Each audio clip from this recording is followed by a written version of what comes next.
महं वंदे परमानंद माधवम श्रीगुरुचरणम श्री चैतन्येश्वरम नमः विष्णुपदाय कृष्णपृष्ठाय भूतले स्मृतिजय।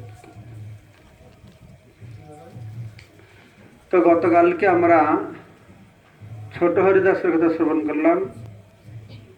আজকে বড় হরিদাস, এরকম বড় হরিদাস লেখা আছে না, হরিদাস ঠাকুর, শ্রীল হরিদাস ঠাকুর। হরিদাস ঠাকুর মানে হরিদাস ঠাকুরকে বুঝায় সবাই। এর মধ্যে ছোট্ট হরিদাসের সামান্য ভূমিকা রয়েছে মাহফিলের মধ্যে। তো সেই শ্রীল হরিদাস ঠাকুরের মহিমা বৃন্দাবন দাস ঠাকুর আরো বিস্তৃতভাবে বর্ণনা করেছেন চৈতন্য ভাগবতে। তো যেগুলি সেখানে বর্ণনা নেই তার কিছু অংশ কৃষ্ণদাস কবিরাজ গোস্বামী এখানে বর্ণনা করবেন। কিন্তু হরিদাস ঠাকুরের মহিমা বর্ণনা করার পূর্বে এখানে আরেকটি সুন্দর লীলা কৃষ্ণদাস কবিরাজ গোস্বামী বর্ণনা করেছেন যে ছোট হরিদাস মাধবী দেবীর কাছে চাল আনতে গিয়েছিলেন। তো তাকে সে যেরকম ঠিক করেনি বলে মনে করছেন। তো মহাপ্রভু যদিও তিনি ভগবান, যেহেতু তিনি জগতে প্রচার করতে এসেছেন, তার জীবনের একটি লীলা দেখাচ্ছে যে তাকে যদি কেউ সমালোচনা করে তিনি সমালোচনার ঊর্ধ্বে, তাকে সেটাকে কিভাবে গঠনমূলক ভাবে তিনি গ্রহণ করেছেন সে লীলা প্রথমে শ্রবণ করব। যখন দেবদাসী গীত গোবিন্দ গাইছিল, তো মহাপ্রভু না বুঝতে পেরে তার দিকে ছুটছেন। তো গোবিন্দ বলছে যে ওটা মহিলা দেবদাসী। তো মহাপুরুষ নিজেকে সম্বরণ করে বলছিল, তুমি আমার আজকে জীবন রক্ষা করেছ। কারণ সে উন্নত চেতনা থেকে ভাবে থেকেও যদি সে তাকে স্পর্শ করতেন, তিনি বলতেন আজকে আমাকে দেহ ত্যাগ করতে হবে। ছোট হরিদাসের মাধ্যমে শুধু নয়, তিনি নিজের প্রতি সেই রকম নিজেকে দোষারোপ করছে, গোবিন্দকে ধন্যবাদ দিচ্ছেন, তুমি আজকে আমার প্রাণ রক্ষা করেছ। সেরকম একটি লীলা এখানে কৃষ্ণদাস কবিরাজ বর্ণনা করছেন। জয় জয় গৌরচন্দ্র জয় নিত্যানন্দ জয় দৈত্য চন্দ্র জয় গৌর ভক্ত বৃন্দ। তো উড়িষ্যাতে মানে জগন্নাথপুরীতে পুরুষোত্তমে এক ওড়িয়া ব্রাহ্মণ কুমার একটি খুব সুন্দর ওড়িয়া ব্রাহ্মণের ছেলে ছিল। পিতৃশূন্য, মহাসুন্দর, মৃদু ব্যবহার। তার বাবা ছিল না, অর্থাৎ তার মা ছিল বিধবা।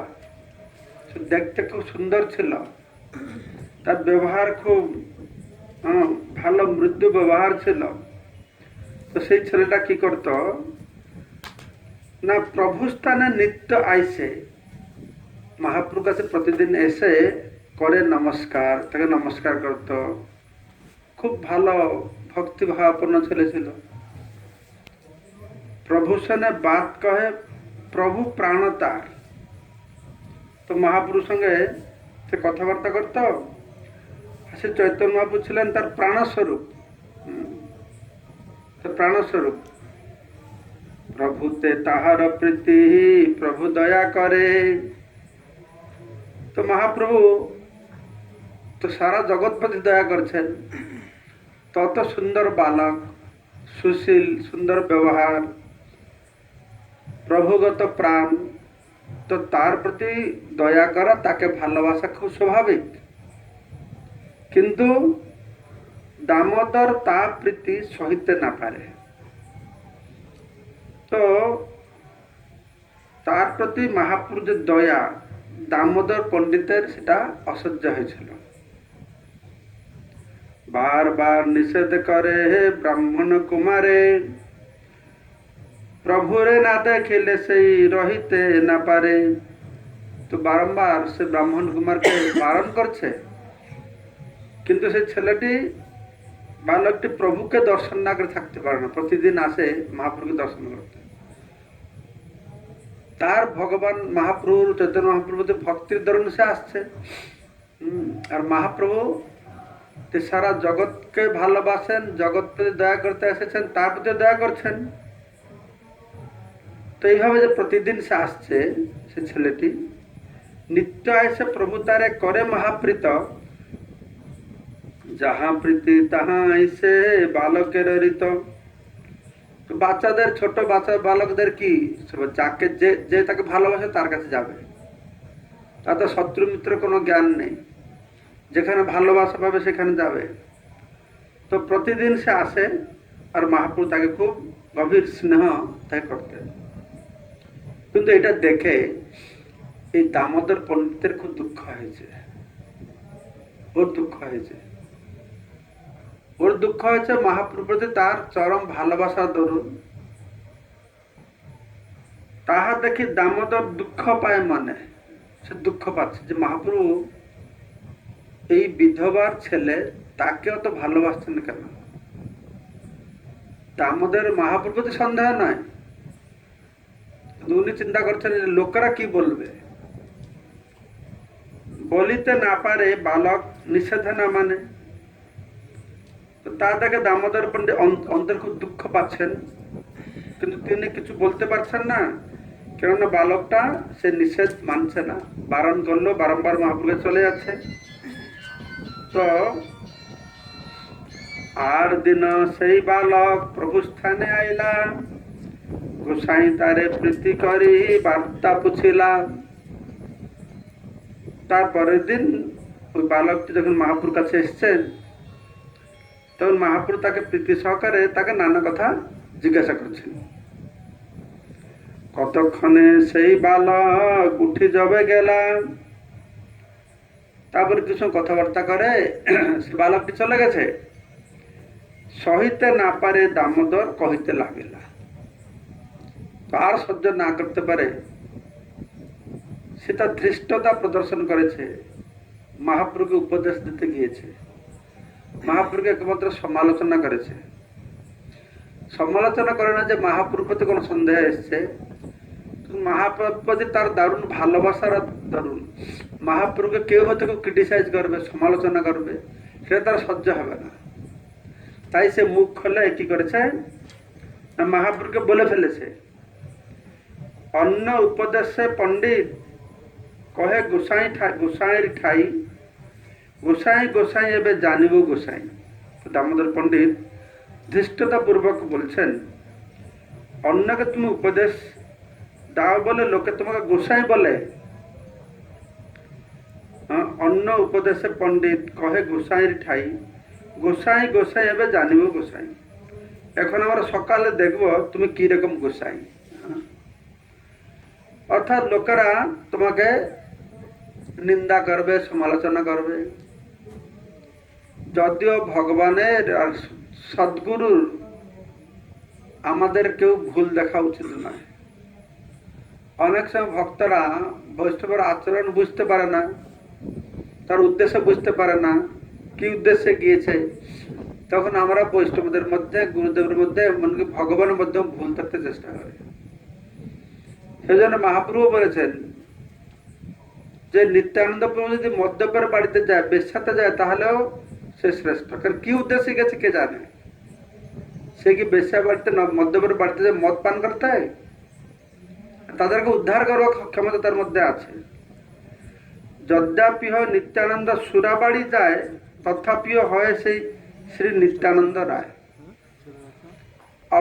অবশ্য এইটা সুযোগ নিয়ে অনেক সহজিয়া গুরুরা তারা বলে, তোমরা বিড়ি খাবে না, গুরুদেব বিড়ি খেতে পারে, গুরুদেব জীর্ণ করতে পারবে, তোমরা বিড়ি খাবে না।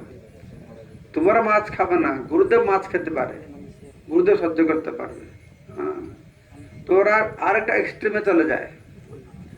তাতে করে তারা বিভিন্ন প্রকার ভ্রষ্টাচার তারা জগতে প্রচার করে।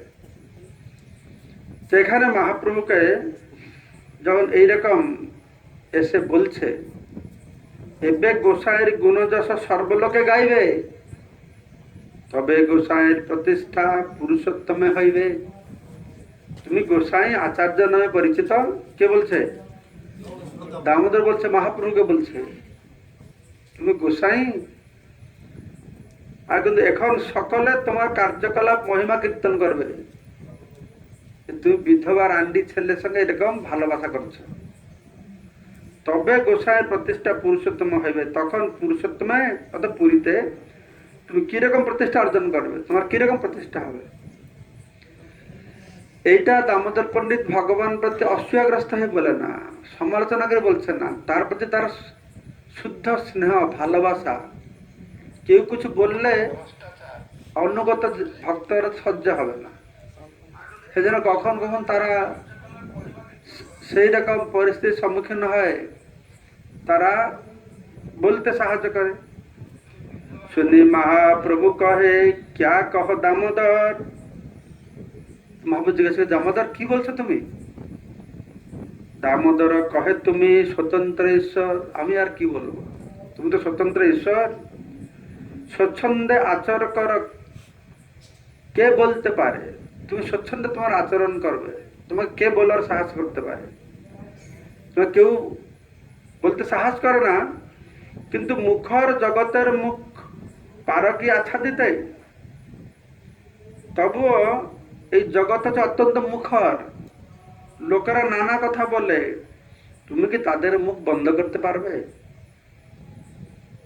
পণ্ডিত হইয়া মনে কেনে বিচার না কর, রান্ডি ব্রাহ্মণীর বালকে প্রীতি কেনে কর। দামোদর পণ্ডিত বলছে কাকে? মহাপ্রভুকে বলছে। হ্যাঁ, তুমি পণ্ডিত হয়ে এই বিচার করছো না? তো এই যে মহাপ্রভু লীলা বুঝা বড় মুশকিল না। এরকমটা লীলা তিনি করছেন যাতে কি তার অনুগত তার ভৃত্য সমাজকে ভর্সনা করবে। কেন না? আমাদেরকে শিক্ষা দেওয়ার জন্য। আমাদের যদি ভুলটা ধরালো, আমরা সবসময় সে আমাদের শত্রু মনে করি, তাই না? কিন্তু মহাপ্রভু, তার মহাপ্রভু কি রকম রিয়াকশন হলো এটা শুনে। তো পণ্ডিত হইয়া মনে তুমি পণ্ডিত, কিন্তু তবুও তুমি কেন বিচার করে দেখো না যে এই বালকটি এক বিধবা ব্রাহ্মণের সন্তান, তার প্রতি তোমার এই প্রীতি অশোভনীয়। তুমি তাকে এরকম ভালোবাসা ঠিক নয়। কি অদ্ভুত! ব্রাহ্মণী কোথায়, তার ছেলে সুন্দর ভক্তিমান ছেলে, মহাপ্রভুগত প্রাণ, তাকে মহাপ্রভু ভালোবাসছেন, যে সারা জগৎ থেকে ভালোবাসার জন্য এসেছেন।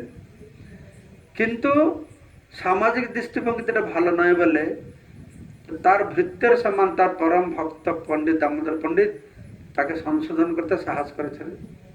যদি আমাদের সেরকম করা উচিত নয়। যদ্যপি ব্রাহ্মণী সেই তপস্বিনী সতী, সতী তপস্বিনী ব্রাহ্মণী, তথাপি তাহার দোষ, তার একটাই দোষ আছে, কি না সুন্দরী যুবতী। যদিও সে ব্রাহ্মণী এক তপস্বিনী সতী, তবু তার দোষ হচ্ছে সে সুন্দরী যুবতী। তুমিও পরম যুবা, মানে কত সাহস করে খোলাখুলি করে বলতে পারে। কত সাহস করে খোলাখুলি করে বলছে যে সে রান্ডি, তার ছেলে সে সুন্দরী, তুমি পরম যুবা পরম সুন্দর। লোকের কানাকানি বাতে দেহ অবসর। মানে মহাপুরুষ শিক্ষা কত নিখুঁত শিক্ষা। তো আর তুমিও পরম সুন্দর যুবক, তাই লোকেরা অবশ্যই তোমার সম্বন্ধে নানা কথা বলবে। কেন তুমি তাদের এইভাবে কুৎসা রটনা করার সুযোগ দেবে? তো এরকম মহাপ্রভু সে খুব সরল ছিল, নিষ্ঠাপ্রাণ ভক্ত ছিল, দুর্ভাগ্যবশত মহাপ্রভুকে সমালোচনা করতে শুরু করেছে। এটা ওর একবার কর্তব্য নয়। এটা বুঝতে হবে যে মহাপ্রভু ইচ্ছায় হয়তো হয়েছে। মহাপ্রভু জগৎবাসীকে শিক্ষা দেওয়ার জন্য তাকে বলিয়েছেন মনে হয়। তো এই কথা বলে দামোদর পণ্ডিত এত বলি দামোদর মৌন হইলা, অন্তরে সন্তোষ প্রভু হাসি বিচারিলা। যে কথা বলে মহাপ্রভু দামোদর চুপচাপ হয়ে গেছে। তো মহাপ্রভু তখন অন্তরে অত্যন্ত সন্তুষ্ট হয়েছে। এই কথা বললে মহাপ্রভু রেগে যান, হ্যাঁ তুই আমার ভুল ধরছ, হ্যাঁ তুমি জানো, হ্যাঁ আমরা গুরুরা যেরকম বলতো, হ্যাঁ গুরুদেব সব সহ্য করতে পারে, মহাদেব বিষ পান করতে পারে, সব বিষ দেখিয়ে দিত। তো মহাপ্রভু কিভাবে নিলেন, যে আসল অপাপ বিধম, হ্যাঁ সমস্ত পাপের ঊর্ধ্বে, তিনি বলছেন অন্তরে সন্তোষ প্রভু, হাসি বিচারি না। তার বিচারটি কিরকম হলো, তিনি বুঝতে পেরেছে দামোদর আসলে আমাকে সমালোচনা করছে না, কিন্তু আমার নিয়েও চিন্তিত, মানে কি আমার শুদ্ধ প্রেম ভালোবাসা, তো ইহারে কহিয়ে শুদ্ধ প্রেমের তরঙ্গ, দামোদর সমমর নাহি অন্তরঙ্গ। এইটা হচ্ছে শুদ্ধ প্রেমের লক্ষণ, এই ভালোবাসার লক্ষণ। আমাকে কেউ কানাকানি করবে, কেউ কথা বলবে, তাহলে আমার অনুগত ভক্তের সহ্য হবে না। এই শুদ্ধ প্রেম ভালোবাসার দরুন দামোদর কি করছে না, এই কথা বলছে, দামোদর সমমর নাহি অন্তরঙ্গ, আর কেউ অন্তরঙ্গ নেই। তো মহাপ্রভু রিয়াকশন এইরকম হলো দামোদরের প্রতি। এতক বিচারি প্রভু মধ্যাহ্নে চলিলাম, আর দিনে দামোদরে নিবৃতে বলাইলাম। প্রভু কহে দামোদর চল নদিয়া, মাতার সমীপে তুমি রহ তাহা যায়া। শ্লোকটা পড়ো। এতেক বিচারি প্রভু মধ্যাহ্নে চলিলা, আর দিনে দামোদরে নিভৃতে বলাইলা। প্রভু কহে দামোদর চলহ নদিয়া, মাতার সমীপে তুমি রহ তাহা যাইয়া। এইভাবে বিচার করে শ্রী চৈতন্য মহাপ্রভু মধ্যাহ্ন করতে গেলেন। তার পরের দিন তিনি দামোদরকে নিভৃত স্থানে ডেকে বললেন, দামোদর তুমি নদিয়ায় যাও এবং সেখানে আমার মায়ের কাছে গিয়ে থাকো। তোমা বিনা তাহার রক্ষক নাহি দেখিয়ান, তোমা কেহ যাতে তুমি আমা কেহ যাতে তুমি কইলা সমাধান। সাবধান, কইলা সাবধান, তুমি ছাড়া তার রক্ষণাবেক্ষণ করার উপযুক্ত আমি আর কাউকে দেখছি না, কেননা তুমি এতই সচেতন যে তুমি আমাকে পর্যন্ত সাবধান করো। তোমা সমা নিরপেক্ষ নাহি মোর গণে, নিরপেক্ষ নাহিলে ধর্ম না যাই রক্ষণে। আমার পার্শ্বদের মধ্যে তোমার মতো নিরপেক্ষ আর কেউ নেই, নিরপেক্ষ না হলে ধর্ম রক্ষা করা যায় না। আমা হইতে যে না হয় সে তোমা হইতে হয়, আমারে করিলা দণ্ড আনকে বা হয়। আমি যা করতে পারি না তুমি তা করতে পারো, তুমি আমাকে পর্যন্ত তিরস্কার করতে পারো, সুতরাং অন্যের কি কথা। মাতার গৃহে রহ যাই মাতার চরণে, তোমার আগে নহিব কারো স্বচ্ছন্দ আচরণে। তুমি আমার মায়ের গৃহে গিয়ে মায়ের চরণাশ্রয়ে থাকো, কেননা তোমার উপস্থিতিতে কেউই স্বতন্ত্রভাবে আচরণ করতে পারবে না। মধ্যে মধ্যে আসিবা কভু আমারও দর্শনে, শীঘ্র করি পুনঃ তাহা করহ গমনে। মাঝে মাঝে তুমি এখানে আমাকে দর্শন করতে আসতে পারো এবং তারপর শীঘ্র সেখানে ফিরে যেতে পারো। তো ওই যে কি আসলো মহাপ্রভু ক্রিটিসাইজ করলো রামচন্দ্রপুর, ওই মহাপ্রভু ক্রিটিসাইজ করলো, ইনি মহাপ্রভু সেরকম বলছে। দুজনের সম্পূর্ণ ভাব আলাদা, আর দুজনের সমালোচনাকে মহাপ্রভু একইভাবে নিয়েছেন।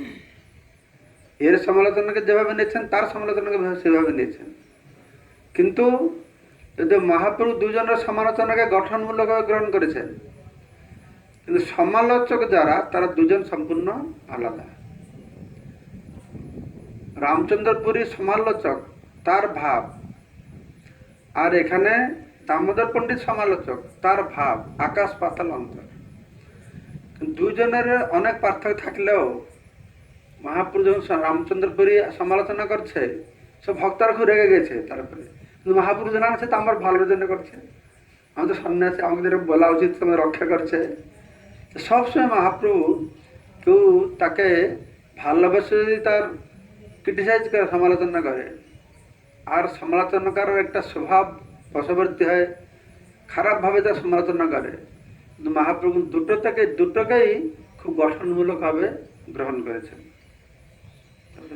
মাতারে কহিও মোর কোটি নমস্কারে, মোর সুখ কথা কহি সুখ দিহ তারে। আমার মাকে তুমি আমার কোটি কোটি নমস্কার জানাইও, আমি যে এখানে কত সুখে আছি তা তাকে বলে সুখ দিও। নিরন্তর নিজ কথা তোমারে শোনাইতে, এই লাগি প্রভু মোরে পাঠাইল ইহাতে। তাকে বলো যে আমার কথা শুনিয়ে তাকে আনন্দ দান করার জন্য আমি তোমাকে সেখানে পাঠিয়েছি। এত কহি মাতার মনে সন্তোষ জন্মাইহ, আর গুহ্য কথা তারে স্মরণ করাইহ। বারে বারে আসি আমি তোমারও ভবনে, মিষ্টান্ন ব্যঞ্জন সব করিয়ে ভোজনে। এই বলে তুমি আমার মায়ের মনে সন্তুষ্টি বিধান করো এবং এই গোপন কথাটি তাকে মনে করিয়ে দিও যে বারবার আমি তার গৃহে গিয়ে মিষ্টান্ন ব্যঞ্জন আদি ভোজন করে আসি। ভোজন করিয়ে আমি তুমি তাহা জানো, বাহ্য বিরহে তাহা স্বপ্ন করি মানো। আমি যে তার নিবেদিত ভোগ ভোজন করি তা আমার মা জানেন, কিন্তু বাহ্য বিরহের ফলে তিনি মনে করেন যে তিনি স্বপ্ন দেখছেন। এই মাঘ সংক্রান্তে তুমি রন্ধন করিলা, নানা ব্যঞ্জন ক্ষীর পিঠা পায়স রাঁধিলা। কৃষ্ণে ভোগ লাগাইয়া যবে কইলা ধ্যান, আমারও স্ফূর্তি হইল অশ্রু ভরিল নয়ন। তুমি আমার মাকে বলো যে এই মাঘ মাসের সংক্রান্তিতে তিনি নানা প্রকার ব্যঞ্জন ক্ষীর পিঠা পায়েস আমার জন্য রন্ধন করেছিলেন এবং কৃষ্ণকে ভোগ নিবেদন করে তিনি যখন ধ্যান করতে লাগলেন তখন আমি সেখানে প্রকাশিত হয়েছিলাম এবং তখন তার নয়ন যুগল অশ্রুপূর্ণ হয়ে উঠেছিল। আস্তে ব্যস্তে আমি গিয়া সকলেই খাইল, আমি খাই দেখি তোমার সুখ উপজিল। অতি শীঘ্রই আমি সবকিছু খেয়ে ফেলেছিলাম এবং আমাকে খেতে দেখে তার মহা আনন্দ হয়েছিল। ক্ষণেকে অশ্রু মুছিয়া শূন্য দেখি পাত, স্বপন দেখিল যেন নিমাই খাইল ভাত।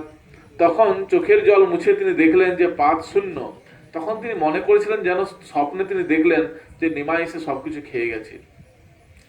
বাহ্য বিরহ দশায় পুনঃ ভ্রান্তি হইল, ভোগ না লাগাইলু এই জ্ঞান হইল। বাহ্য বিরহ দশায় তার পুনরায় ভ্রান্তি হলো এবং তার মনে হলো যেন তিনি বিষ্ণুকে ভোগ নিবেদন করেননি। পাক পাত্রে দেখিলা সব অন্ন আছে ভরি, পুনঃ ভোগ লাগাইলা স্থান সংস্কার করি। তারপর রন্ধনশালায় গিয়ে তিনি দেখলেন যে পাক পাত্রগুলি সব ভর্তি রয়েছে, তাই স্থান সংস্কার করে তিনি পুনরায় ভোগ নিবেদন করলেন। এই মতো বারবার করিয়ে ভোজন, তোমার শুদ্ধ প্রেমে মোরে করে আকর্ষণ। তোমার আজ্ঞাতে আমি আছি নীলাচলে, নিকটে লইয়া যাহ আমা তোমার প্রেম বলে। এইভাবে তোমার নিবেদিত ভোগ আমি বারবার ভোজন করি, কেননা তোমার শুদ্ধ প্রেম আমাকে আকর্ষণ করে। তোমার আজ্ঞাতে আমি নীলাচলে রয়েছি এবং তোমার প্রেমের বলে তুমি আমাকে বারবার তোমার কাছে নিয়ে যাও। এটা কি মহাপ্রভু, কি এটা মহাপ্রভু যে 3 প্রকার জগৎকে উদ্ধার করছেন মনে আছে? এটা 3 প্রকার কি আছে? সাক্ষাৎ দর্শন, একটা আবেশ, একটা এটা আছে আবির্ভাব। এই মতো বারবার করাহিও স্মরণ, মোর নাম লইয়া তার বন্দিহ চরণ। শ্রী চৈতন্য মহাপ্রভু দামোদর পণ্ডিতকে বললেন, এইভাবে বারবার তুমি আমার মাকে আমার কথা স্মরণ করিও এবং আমার হয়ে তুমি তার শ্রী পাদ পদ্ম বন্দনা করো। এত কহি জগন্নাথের প্রসাদ আনাইল, মাতাকে বৈষ্ণবে দিতে পৃথক পৃথক দিল। এই বলে শ্রী চৈতন্য মহাপ্রভু জগন্নাথ দেবের প্রসাদ আনালেন এবং তার মাতা ও অন্যান্য বৈষ্ণবদের দেওয়ার জন্য পৃথক পৃথক ভাবে বেঁটে দিলেন। তবে দামোদর চলি নদিয়া আইলা, মাতারে মিলিয়া তার চরণে রহিলা। তারপর দামোদর পণ্ডিত পদব্রজে নদিয়ায় এলেন এবং সচী মাতার সঙ্গে সাক্ষাৎ করে তিনি তার পাদপদ্মের আশ্রয় রইলেন। আচার্যাদি বৈষ্ণবেরে মহাপ্রসাদ দিলা, প্রভুর জয়ছে আজ্ঞা পণ্ডিত তাহা চরিলা।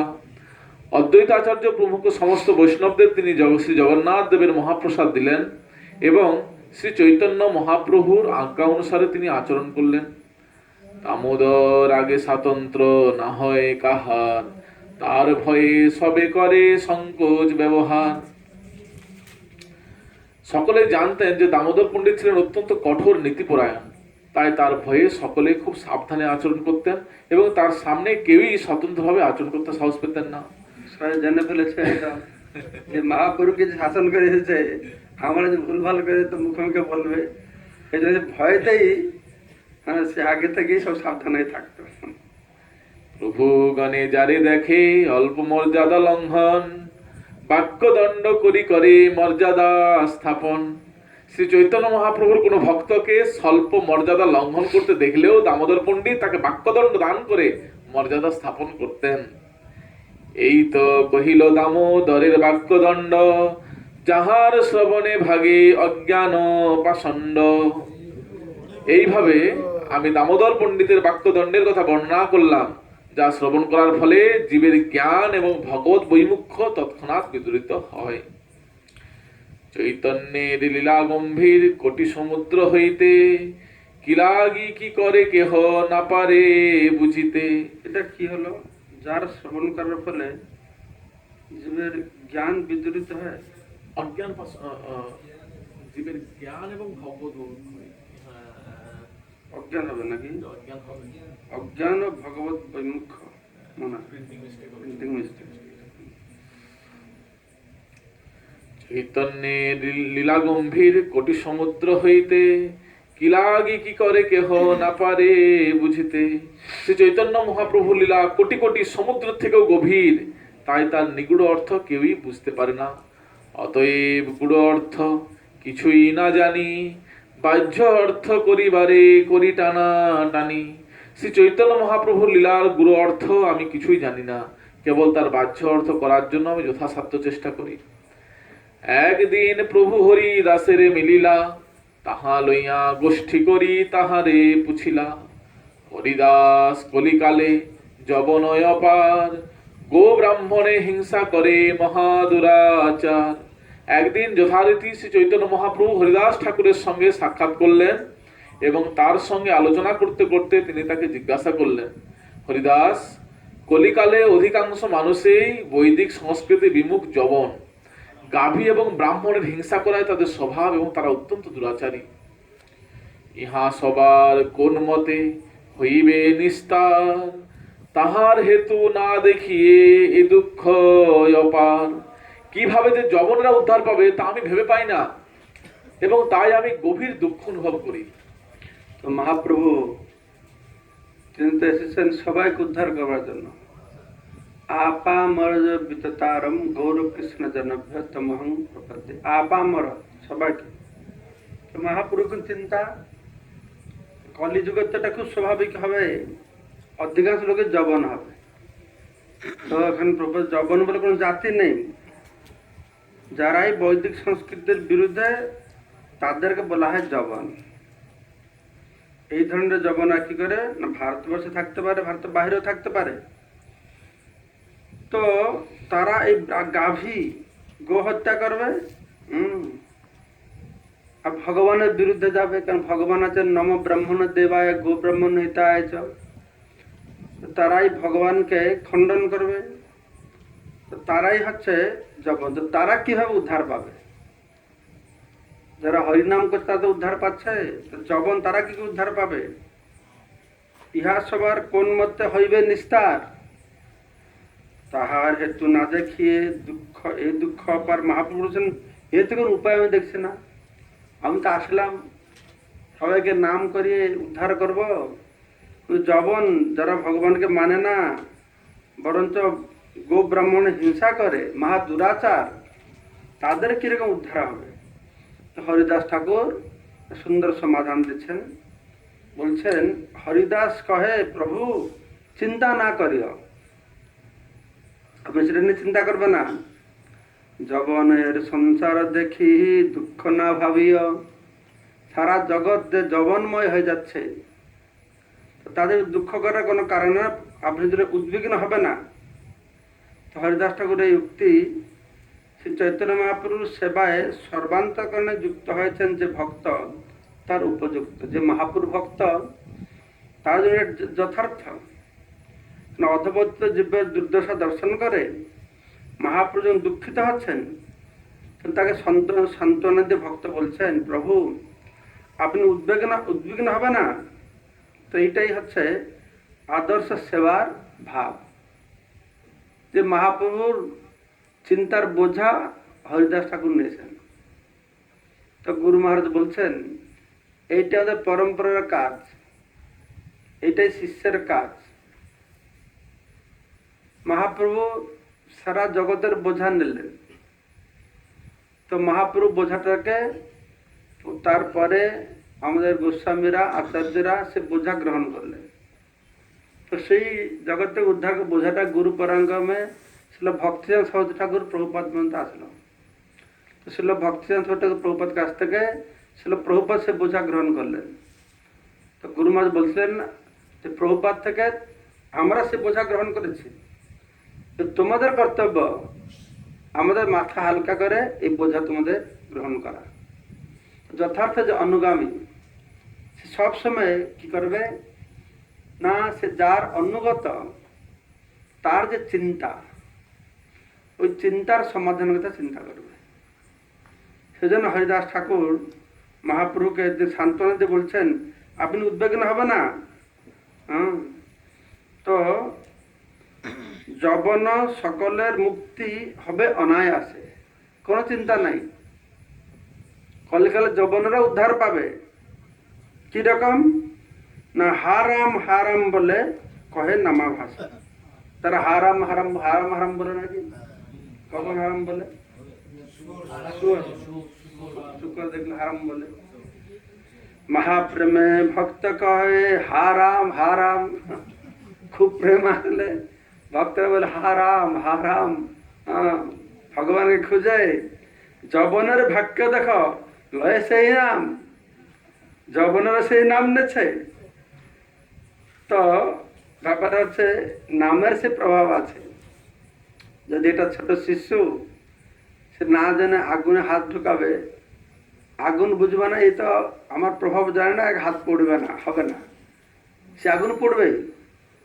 ঠিক সেই রকম যে উদ্দেশ্যে ভগবানের নাম করা হোক না কেন, তো সে অবশ্যই তার কিছু ফল পাবে। কি ফল পাবে না, নামাভাসের ফল পাবে। শুদ্ধ নাম, অপরাধমূলক নাম, নামাভাস হবে।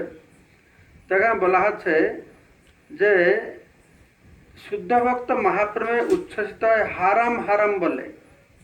আর যবনেরা যদিও হারাম শব্দটির অপ্রাকৃত অর্থ না জানে, তবুও তারা দৈনন্দিন জীবনে এই শব্দটি ব্যবহার করে। যবনের হারাম শব্দটির অর্থ জঘন্য। তা অর্থ তার উদ্দেশ্য করছে না রামকে, জঘন্য। কিন্তু ভগবত ভক্ত ভগবত প্রেমে উচ্ছ্বসিত হয়ে ভগবানকে সম্বোধন করে হারাম শব্দটি উচ্চারণ করেন। যেহেতু হারাম শব্দটি চিন্ময় জগতের সর্বমঙ্গলময় ভগবানেরই নাম, তাই তা উচ্চারণ ফলে যবন বা ভগবত ভক্ত উভয় পরম কল্যাণ সাধিত হয়। ঠিক যেমন আগুনে হাত দিলে শিশু এবং বৃদ্ধ উভয়ের হাত পুড়ে যায়, অর্থাৎ ভগবানের দিব্য নাম হারাম শব্দটি ভগবানের সম্বন্ধে জ্ঞান ব্যতীত উচ্চারিত হলেও সুফল প্রদান করবে। ভগবত ভক্ত তাকে সম্পূর্ণ ভিন্ন অনুভব নিয়ে, যদিও যবনেরা ভগবানের নাম হারাম শব্দের উচ্চারণ করে, তবুও এই অপ্রাকৃত শব্দ তরঙ্গের এমনই প্রভাব যে তা সর্বত্র সকলকে প্রভাবিত করে। তার তিনি জ্ঞান্তসারে বা অজ্ঞান্তসারে বললে সে নামের ফল তারা অবশ্যই পাবে। এইভাবে হরিদাস ঠাকুর মহাপ্রভু বলেছেন যে কিভাবে নামাভাসে দিয়ে হবে। তোর অজাম্বলের দৃষ্টান্ত ইত্যাদি বর্ণনা করবেন। বলুন। যদ্যপি অন্য সংকেতে অন্য হয় নামাভাস, তথাপি নামের তেজ না হয় বিনাশ। নামাচার্য শ্রী হরিদাস ঠাকুর বললেন, ভগবানকে সম্বোধন না করে যদি অন্য কিছুকে সংকেত করে ভগবানের দিব্য নাম উচ্চারণ করা হয়, তাহলে তাতে নামাভাস হয়, কিন্তু তবুও তাতে নামের অপ্রাকৃত তেজ বিনষ্ট হয় না। তো কোন কথার ভিতরে যে শব্দ রাম রাম এসে গেলে তো রাম ফল পাবে। আমি কোথায় দেখেছিলাম, রাম যদি নয়, রাম আছে তারপরে আর একটা দুটো অক্ষর আছে, তারপরে ম আছে, তবু নাকি ফল পাওয়া যাবে। এই ভগবানের নামের অত মহিমা, রা পরে ম নেই, ও আচ্ছা, অন্য তার শব্দ মাঝে আছে। আমার একটা শব্দ আছে, তার কি প্রথম অক্ষরটা আছে রা, শেষ একটা আছে ম, তাও নাকি আমের ফল পাবে। দংষ্টি দংষ্টাহত ম্লেচ্ছ হারামেতি পুনঃ পুনঃ উক্তাপি মুক্তিমাপ্নোতি কিং পুনঃ শ্রদ্ধয়া গৃণন। কোন ম্লেচ্ছ বরাহ কর্তৃক দন্তাঘাত প্রাপ্ত হয়ে ঘৃণাপূর্বক হারাম হারাম এই শব্দটি বারবার উচ্চারণ করে মৃত্যুর সময়ে মুক্তি লাভ করেছিল। অতএব যারা শ্রদ্ধা সহকারে এই নাম উচ্চারণ করে তাদের কি কথা। এখানে প্রভুজি হারাম মানে কি, ওরা যে হারাম বলছে তার অর্থ কি না, জাবনিক ভাষায় অস্পৃশ্যতা জ্ঞাপক শব্দ বিশেষ, মানে অস্পৃশ্য, হারাম হারাম মানে এরকম একটা। যেখানে বর্ণনা করা হচ্ছে যে কোন ম্লেচ্ছ এক বরাহের দ্বারা মানে শুকরের দ্বারা আক্রান্ত হয়, তার মৃত্যুর সময়ে এই হারাম হারাম শব্দটি উচ্চারণ করার ফলে মুক্তি লাভ করেছিল। কোন শুকর আক্রমণ করেছে, ওটা অস্পৃশ্য বলে এই হারাম হারাম বলেছে, তো হারাম হারাম বলতে শুকর মেরে ফেলেছে, বাস রক্ষা পেয়ে গেল। এই শ্লোকটি নৃসিংহ পুরাণ থেকে উদ্ধৃত হয়েছে। এর থেকে বোঝা যায় যে পৌরাণিক যুগেও ম্লেচ্ছ যবন বা মাংসাহারী ছিল, ও জাবনিক ভাষায় অস্পৃশ্যত্ব জ্ঞাপন করে হারাম শব্দটির ব্যবহার হতো। এইভাবে হরিদাস ঠাকুর প্রমাণ প্রদর্শন করলেন যে অত্যন্ত অধপতিত মাংসাহারী ম্লেচ্ছ ও যবনেরা পর্যন্ত হারাম শব্দটি উচ্চারণ করার ফলে করার সুফল লাভ করবে। তো নামের মধ্যে এরকম শক্তি আছে, যেরকম প্রভুপাদ বলছেন যে ভক্তরা কীর্তন করতে করতে যাচ্ছে, কেউ তাদেরকে সমালোচনা করে যদি গালাগালি দিয়ে, হ্যাঁ বেটাদের কাজ নেই, হরে কৃষ্ণ করছে, এইভাবে বলছে, তবু তার হরে কৃষ্ণ করার ফল পাবে। নিত্যানন্দ প্রভু গিয়েছেন ঘরে ঘরে বলছেন একটু হরে কৃষ্ণ করো, আরে এই হরে কৃষ্ণ করবার সময় নেই, কিন্তু খুশি হয়ে গেছেন, আরে তো অলরেডি হরে কৃষ্ণ বলে ফেলেছ। এইটা কোন নামের প্রভাব। অজামিল পুত্রে বলাই বলি নারায়ণ, বিষ্ণুদূত আসি ছড়ায় তাহার বন্ধন। অজামিল ছিল মহাপাপী, কিন্তু মৃত্যুর সময়ে সে তার কনিষ্ঠ পুত্রকে সম্বোধন করে নারায়ণ নাম উচ্চারণ করেছিল, এবং তার ফলে বিষ্ণুদূতেরা এসে তাকে যমরাজের বন্ধন থেকে মুক্ত করেছিলেন। নারায়ণ নাম উচ্চারণ করছে, সে ভগবানকে উদ্দেশ্য করে উচ্চারণ করে না, সে তার ছেলেকে উচ্চারণ করছে। ছেলে পাশে আছে, যমদূত ভয় পেয়ে গেছে, ছেলেকে ডাকেছে নারায়ণ। তো বিষ্ণুদূতরা মনে করছে আরে আমার প্রভুর নামকে উচ্চারণ করে, তারা এসে সেখানে পৌঁছে গেছে। তো এই হচ্ছে নামের প্রভাব। রাম দুই অক্ষরিহা নহে ব্যবহৃত, প্রেমবাচী হা শব্দ তাহাতে ভূষিত। রা এবং ম এই অক্ষর দুটি এখানে একত্রে উচ্চারিত হয়েছে, এবং প্রেমবাচক হা শব্দটি তাতে ভূষণ স্বরূপে যুক্ত হয়েছে। নামের অক্ষর সবের এই তো স্বভাব, ব্যবহৃত হইলে না ছাড়ে আপন প্রভাব। ভগবানের দিব্য নামের অক্ষরগুলির এমনই চিন্ময় প্রভাব যে অশুদ্ধভাবে উচ্চারণ করা হলেও তার প্রভাব ব্যাহত হয় না। নামৈকং যস্য বাচি স্মরণ পথগতং সূত্রমূলং গতং বা শুদ্ধং বা শুদ্ধং বর্ণং ব্যবহৃত রহিতং তারৈত্যেব সত্যাম। তচ্চেদ দেহ দ্রবিণ জনতা লোভ পাষণ্ড মধ্যে নিক্ষিপ্তং সেন্নং ফলজনকং শীঘ্রমেবাত্র বিপ্র। কোন ভক্ত যদি একবার ভগবানের দিব্য নাম গ্রহণ করেন, অথবা তা যদি তার স্মরণ পথে উদিত হয়, অথবা কর্ণমূলে প্রবেশ করে, তা শুদ্ধ বর্ণে উক্ত হোক বা ব্যবধানযুক্ত অশুদ্ধ বর্ণে উক্ত হোক, ব্যবধান রহিত হোক অথবা খণ্ডভাবে উচ্চারিত হোক, তার নাম গ্রহীতাকে অবশ্যই উদ্ধার করবে। হে ব্রাহ্মণ, নামের এমনই মহিমা। কিন্তু কেউ যদি জড়দেহের মঙ্গলের জন্য, জড় ঐশ্বর্য লাভের জন্য, অনুগামী সংগ্রহের জন্য লোভের বশবর্তী হয়ে অথবা পাষণ্ড ভাবাপন্ন হয়ে নাম উচ্চারণ করে, অর্থাৎ যদি অপরাধযুক্ত হয়ে নাম গ্রহণ করে, তাহলে নামের অপ্রাকৃত ফল শীঘ্র লাভ হয় না। তাই নিষ্ঠা সহকারে নাম অপরাধ বর্জন করা উচিত। তো যে বলছিলাম না রাম তো কোনো ব্যবধান নেই, মাঝে কোনো অক্ষর নেই। কোনো অক্ষর থাকলেও যেমন এখানে দৃষ্টান্ত হয়েছে, যদি কেউ হলং রিক্তং এই শব্দটি ব্যবহার করে, হলম শব্দে কি আছে? হ আছে, আর রিক্তম শুধু রি আছে। তার মানে শব্দে রি পৃথকভাবে উচ্চারিত হলেও ফলপ্রসূ হবে, কেননা কোনো না কোনো ভাবে সে হরি হয়ে গেছে। হলং রিক্তং, লংটা মাঝে আছে কিন্তু এটা হরি হয়ে গেছে, রিক্ত হরি। আরো দৃষ্টান্ত দিচ্ছে, যেমন রাজা মহিষী শব্দের রা আছে আর ম আছে, রাজা মহিষী ব্যবধান সহকারে উচ্চারিত হলেও রাম নাম উচ্চারিত হওয়ার ফলে ভগবানের দিব্য নাম গ্রহণের সুফল লাভ করা যায় যদি সে উচ্চারণ অপরাধ শূন্য হয়ে থাকে। তাহলে আমাদের এই বৈদিক সংস্কৃতি বা ভারত ভূমিতে এই যে শব্দ ব্যবহার করবে, একদিন বলছিলাম না, গঙ্গায় লোক স্নান করে সে জবন হোক, সে যাই বলুক, কথায় কথা তাদের মানে কি সুযোগ আছে আধ্যাত্মিক দিকে উন্নতি হওয়ার জন্য। নামাভাস হইতে হয় সর্বপাপক্ষয়। নামাচার্য হরিদাস ঠাকুর বললেন, অপরাধ রহিত হয়ে কেউ যদি অশুদ্ধ ভাবেও নাম উচ্চারণ করে তাহলে তার ফলে সমস্ত পাপ ক্ষয় হয়। তং নির্ব্যাজং ভজ গুণনিধে পাবনং পাবনানাম শ্রদ্ধারজ্জন মতিরতীতরামুত্তম শ্লোকমৌলিম প্রদ্যানন্ত করণ কুহরে হন্ত জন্নাম ভানু রাভাসোপি সপয়তি মহাপাতবধান্তরাসিম। হে গুণনিধি, তুমি পরম পাবন উত্তম শ্লোক শিরভূষণ শ্রীকৃষ্ণকে সশ্রদ্ধ চিত্তে অতি শীঘ্র সরলভাবে ভজনা করো, কেননা তার নামরূপ সূর্যের আভাসও অন্তঃকরণে উদিত হলে মহাপাতকরূপ অন্ধকার রাশিকে বিনষ্ট করে। নামাভাস হইতে হয় সংসারেরও ক্ষয়। ম্রিয়মান হরির নাম গৃণন পুত্র উপচারিতম অজামিলোপি গাধ্বম অজামিলোপি অগাধ্বম কিমত শ্রদ্ধয়া গৃণন।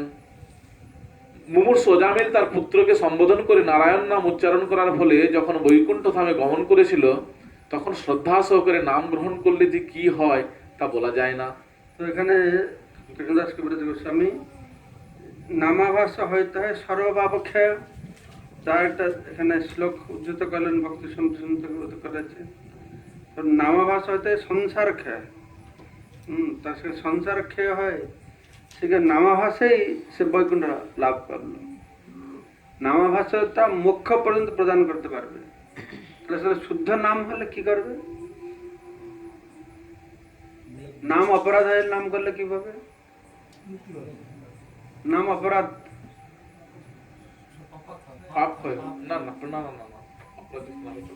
নাম অপরাধ করে যদি কেউ নাম করে। একদিন ছিল ভক্তের মহারাজ বলছিল বহু বছর আগে, যে নাম অপরাধ করে নাম করলে কি বৈভব হবে, বৈভব, টাকা পয়সা হবে। আর নামাভাস হলে মুখ্য পাবে, শুদ্ধ নাম হলে প্রেম পাবে। নামাভাসে মুক্তি হয় সর্বশাস্ত্রে দেখি, শ্রী ভাগবতে তাতে অজামিল সাক্ষী। সমস্ত শাস্ত্রে প্রমাণিত হয়েছে যে ভগবানের দিব্য নামের আভাসের ফলে মুক্তি লাভ হয়। শ্রীমদ্ ভাগবতে অজামিল উপাখ্যানে তা প্রমাণিত হয়েছে। শুনিয়া প্রভুর সুখ বাড়য়ে অন্তরে, পুনরূপী ভৃঙ্গ করি পুছয়ে তাহারে, পুনরূপী ভঙ্গি করি পুছয়ে তাহারে। পৃথিবীতে বহু জীব স্থাবর জঙ্গম, ইহা সবার কি প্রকারে হইবে মোচন। সেই কথা শুনে শ্রী চৈতন্য মহাপ্রভু অত্যন্ত আনন্দিত হলেন এবং তিনি পুনরায় তাকে জিজ্ঞাসা করলেন, পৃথিবীতে স্থাবর এবং জঙ্গম বহু প্রকার জীব রয়েছে, তাদের উদ্ধার হবে কি করে? প্রথমে তো বললো যে যবনেরা কি করে উদ্ধার হবে, তার উপায় দিল একটা হরিদাস ঠাকুর। না যবনে উদ্ধার হলো, গাছপালার কি করে উদ্ধার হবে? স্থাবর জঙ্গম আছে, যবন হলেও সে তো মানুষ, সে তো হারাম বলে উদ্ধার পাবে, গাছপালারা কিরকম উদ্ধার পাবে? তো সেটাকে মহাপ্রভু জিজ্ঞাসা করছেন, তার উত্তর হরিদাস বলছেন। হরিদাস কহে প্রভু সে কৃপা তোমার, স্থাবর জঙ্গম আগে করিয়াছ নিস্তার। হরিদাস ঠাকুর উত্তর দিলেন, প্রভু স্থাবর এবং জঙ্গম জীবেরা কেবল তোমার কৃপার প্রভাবে উদ্ধার পেতে পারে, তুমি পূর্বেই তাদের উদ্ধার করেছো। তুমি যে করিয়াছ এই উচ্চ সংকীর্তন, স্থাবর জঙ্গমের সেই হয়তো শ্রবণ। তুমি যে উচ্চস্বরে হরে কৃষ্ণ মহামন্ত্র কীর্তন করেছো, তা শ্রবণ করার ফলে স্থাবর এবং জঙ্গম সকলেরই পরম কল্যাণ সাধিত হয়েছে। আমি বহু বছর আগে নিষ্কা প্রথমে যোগদান করলাম, আমি তো এখানে সংকীর্তন করছিলাম, 1 মাস পর সংকীর্তনে গেছি। তারপর কিছুদিন পরে আমি ভুবনেশ্বরে গেছি, ওখানে একটা ছোট্ট জিপ ওটা প্রচার করতো, এটা বিদেশি ভক্ত লগুড়ি, তার নাম লগুড়ি, এখানেও কিছুদিন ছিল লগুড়ি না, এখানে ছিল লগুড়ি, খুব ভালো ও কি করতো, সংকীর্তন করতে বুক ডিসপ্লে বন্ধ করে দিয়ে রাস্তাতে দাঁড়িয়ে জোরে মাইক চালাতো, প্রচার করতে হবে। আমার প্রচার করছি তো বল কি নাই যে সব গাছপালা শুনছে, এটা কি গাম কেন কি এরকম গাছ লাগিয়ে আমরা আরামে বসতাম গাছের গোড়ায়, দুও বলতো কি হরিনাম প্রভুপদের নাম শুনছে, এই গাছপালা সে উদ্ধার পাচ্ছে। কিন্তু এখান থেকে সত্যি ঠিক কথা যে গাছপালা হরিনাম সে উদ্ধার পায়। শুনিয়া জঙ্গমের হয় সংসার ক্ষয়, স্থাবরে সে শব্দ লাগে প্রতিধ্বনি হয়। প্রতিধ্বনি নহে সেই করে কীর্তন, তোমার কৃপার এই অকথ্য কথন। হে প্রভু, তোমার সেই সংকীর্তন শ্রবণ করে সমস্ত জঙ্গম জীবের সংসার বন্ধন মোচন হয়েছে, এবং স্থাবর জীবে সেই সংকীর্তনের যে প্রতিধ্বনি হয়েছে তা প্রকৃতপক্ষে প্রতিধ্বনি নয়, তা সেই জীবের কীর্তন। তোমার কৃপায় এইভাবে অসাধ্য সাধন হয়। জোরে হরিনাম করলে এটা প্রতিদিন হয় না জঙ্গলে, প্রতিদিন নেই, ওরা গাছেরা সব কীর্তন করছে, তারা উদ্ধার করছে। সকল জগতে হয় উচ্চ সংকীর্তন, শুনিয়া প্রেমাবেশে নাচে স্থাবর জঙ্গম। তোমার পদাঙ্ক অনুসরণ করে যারা সারা পৃথিবী জুড়ে উচ্চস্বরে হরে কৃষ্ণ মহামন্ত্র কীর্তন করে, তাদের সেই উচ্চ সংকীর্তন শুনে স্থাবর জঙ্গম সকলেই প্রেমাবেশে নৃত্য করে। তো মহাপ্রভু এসে যে জগাই মাধাই মতন পাপি হলো, তারা মানুষ না, মানুষকে উদ্ধার করলো। তো তার উপরে মানুষ তো দূরে থাকুক, ঝাড়িখণ্ড মানে পশুকে উদ্ধার করলো, হ্যাঁ, বাঘ ভাল্লুক পশু পাখি উদ্ধার করলো। তো এখানে দেখা শুধু সেইটুকু নেই, বৃক্ষলতাও উদ্ধার করছে। সেই জন্য একটা কোন শ্লোকে আছে যে বলা হচ্ছে যে তোমার ব্যতিরেকে লতা সুপি কোপি প্রেমদ ভবত। লতা, তরুলতাদেরকে কে প্রেম দান করতে পারে? সন্ত অবতার শাশ্বত কি কে যেন ভক্ত বলেছেন, সেখানে হাজার হাজার লক্ষ বহু অবতার আছে, থাকুক, তারা সবাই ভদ্র, খুব মঙ্গলময়, কিন্তু তোমার ব্যতিরেকে লতা সুপি কোপি প্রেমদ ভবতী, যে বৃক্ষলতাদেরকে প্রেম দান করতে পারে, এরকম কে আর আছে? জয়ছে কইলা ঝাড়িখণ্ডে বৃন্দাবন যাইতে, বলভদ্র ভট্টাচার্য কহিয়াছেন আমাতে। প্রভু, বৃন্দাবন যাওয়ার পথে ঝাড়িখণ্ডের বনে তুমি যে লীলাবিলাস করেছিলে, তা তোমার ভৃত্য বলভদ্র ভট্টাচার্য আমাকে বলেছে। বাসুদেব জীব লাগি কইল নিবেদন, তবে অঙ্গীকার কইলা জীবেরও মোচন।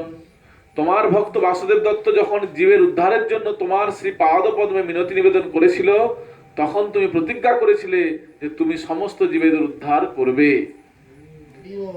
জগৎ নিস্তারিতে তোমার অবতার, ভক্ত ভাব আগে তাতে কইলা অঙ্গীকার। হে প্রভু, জগতের সমস্ত অধঃপতিত জীবদের উদ্ধার করার জন্য তুমি অবতীর্ণ হয়েছ, তাই তুমি ভক্তভাব অবলম্বন করেছ।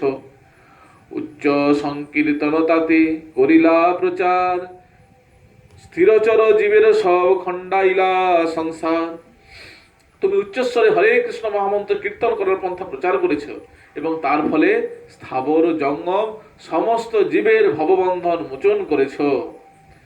প্রভু কহে সব জীব মুক্তি যবে পাবে, এই তো ব্রহ্মাণ্ড তবে জীব শূন্য হবে। শ্রী চৈতন্য মহাপ্রভু তখন বললেন, এই জগতের সমস্ত জীব যদি মুক্তি লাভ করে, তাহলে তো ব্রহ্মাণ্ড জীব শূন্য হয়ে যাবে। মহাপ্রভু হরিদাস ঠাকুরকে দেখে বলাচ্ছেন অর্থাৎ মহাপ্রভু বলল যে সব উদ্ধার পাবে, জবনরা কি করে উদ্ধার পাবে তার উপায় দিয়ে দিল। জবনে উদ্ধার পেলো, গাছপালা কি করে উদ্ধার পাবে তার উপায় দিয়ে দিল। তারপরে মহাপ্রভু সব উদ্ধার পেয়ে জগৎটা কি করে থাকবে তাহলে? তার কি করতে হবে? সব তো ভগবত ধাম চলে যাবে, তার জগৎ কি হবে? তার উত্তরে হরিদাস ঠাকুর কি বলছে?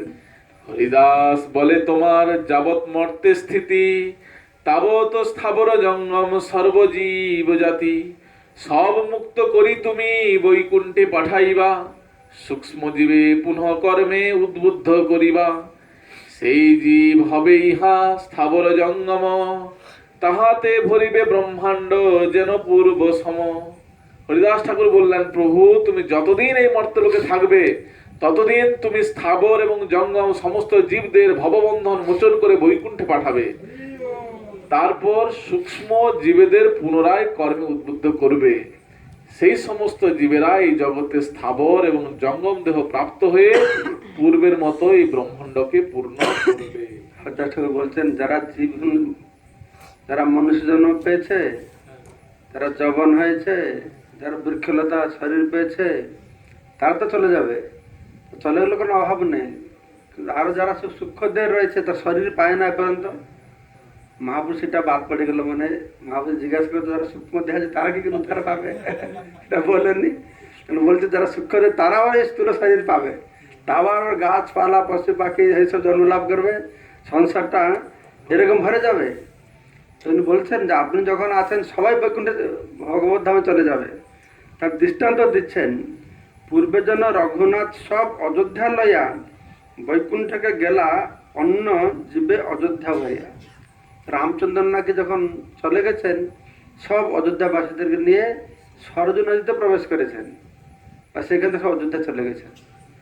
আর তারপরে কি হয়েছে না, সমস্ত অযোধ্যা আবার সব জীবে আবার ভরে গেছে।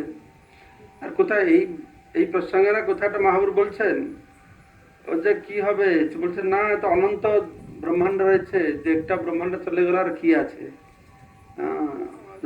যে শূন্য হয়ে গেল। হ্যাঁ, সরষ ঝুড়ি থেকে একটা সরষ চলে গেল তো কি অভাব হবে, এরকম কোথায় একটা বর্ণনা করা।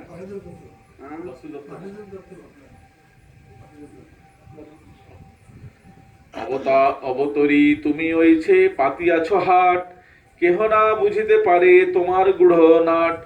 হে প্রভু, সমস্ত অবতারী তুমি এই জড়জগতে ওই রকম এক হাট পেতেছ, কিন্তু তোমার গূঢ়লীলা কেউ বুঝতে পারে না।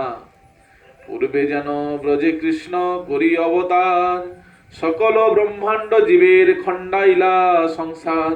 পূর্বে শ্রীকৃষ্ণ যেমন বৃন্দাবনে অবতরণ করে এই ব্রহ্মাণ্ডের সমস্ত জীবের সংসার বন্ধন মোচন করেছিলেন।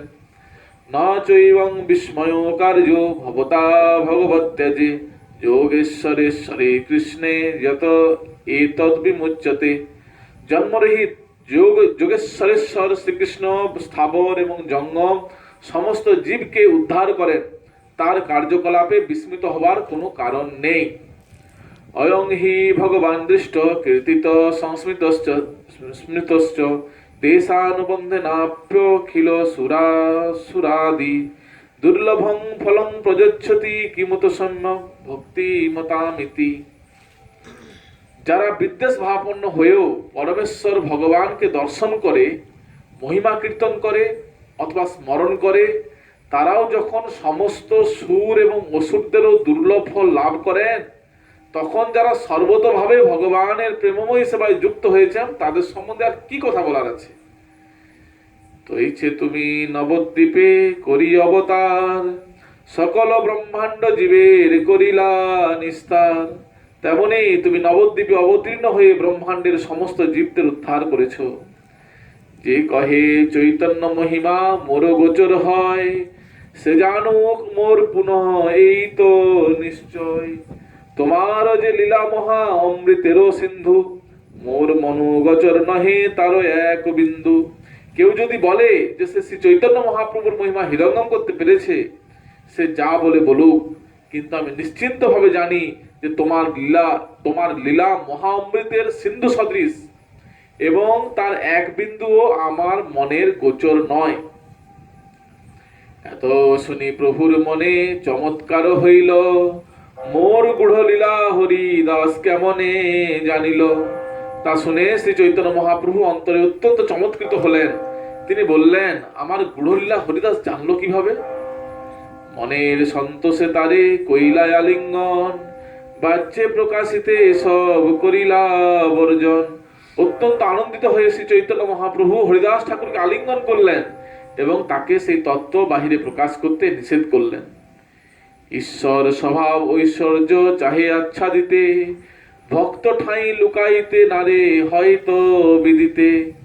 পরমেশ্বর ভগবানের স্বভাবই এরকম, তিনি তার ঐশ্বর্য লুকাতে চান, কিন্তু তার ভক্তের কাছে তিনি লুকাতে পারেন না, তার কাছে সব প্রকাশ হয়ে পড়ে। তো এইভাবে মহাপ্রভু হরিদাস ঠাকুর সঙ্গে আলাপ আলোচনা করছেন। তো প্রসঙ্গক্রমে আমরা কালকে শ্রবণ করব কিভাবে হরিদাস ঠাকুরের বিভিন্ন লীলা কৃষ্ণদাস কবিরাজ গোস্বামী এখানে বর্ণনা করবেন। ঠিক আছে, এইখানে রহিল গ্রন্থ অমৃত লহরী, বদন বলিয়া সবে বল হরি হরি হরি বল।